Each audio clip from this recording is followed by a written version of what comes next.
বাঁধাকপি মাছের মাথা দিয়ে করে দেখাবো। আসুন দেখাই আপনাদের।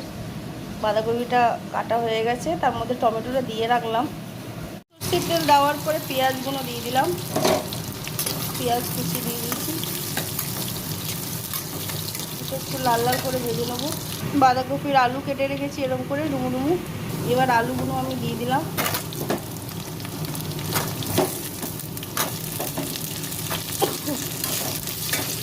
এখানে আলুতে দেওয়া হয়ে গেছে, এখানে আমি দেবো আদা রসুনের পেস্ট 1 চামচ, আর একটুখানি দেবো 1.5 চামচ আদা আর রসুন বাটা, আদা রসুন বাটা দিয়ে দিলাম। এবার আমি বাঁধাকপিটা দিয়ে দেবো, বাঁধাকপিটা দিয়ে দিলাম। দেওয়ার পরে এখানে দেবো আমি নুন 2 চামচ, 1 চামচ দিলাম, আর 1 চামচ দিলাম হলুদের গুঁড়ো, 2 চামচই দেবো, আর 1 চামচ দিলাম, 2 চামচ দিয়ে দিয়েছি। আর হালকা লঙ্কার গুঁড়ো দেবো, কাঁচা লঙ্কাটা আমি দেবো। এবার ভালো করে নেড়ে চাপা দেবো। বাঁধাকপিটা মধ্যে মাথাগুলো দিয়ে দিয়েছি, আর টমেটোগুলো আমি গোটা গোটা রেখেছি, এই কারণে কেটে দিলে কি বাঁধাকপিটা ঠিক সেদ্ধ হয় না, আমি গোটা দিয়েছি, খুন্তি দিয়ে করে দেবো। আর মাথাগুলো দিয়ে দিলাম, মাথাগুলো দিয়ে দিয়েছি। এবার আমি করে দেবো,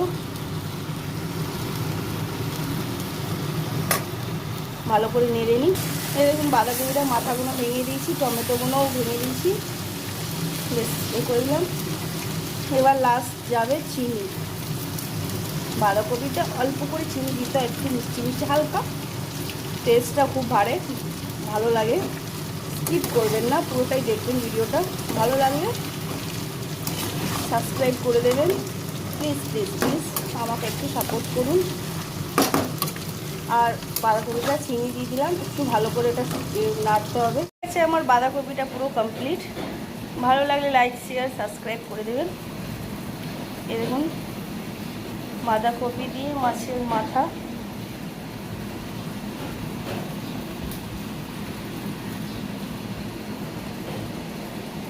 থ্যাংক ইউ।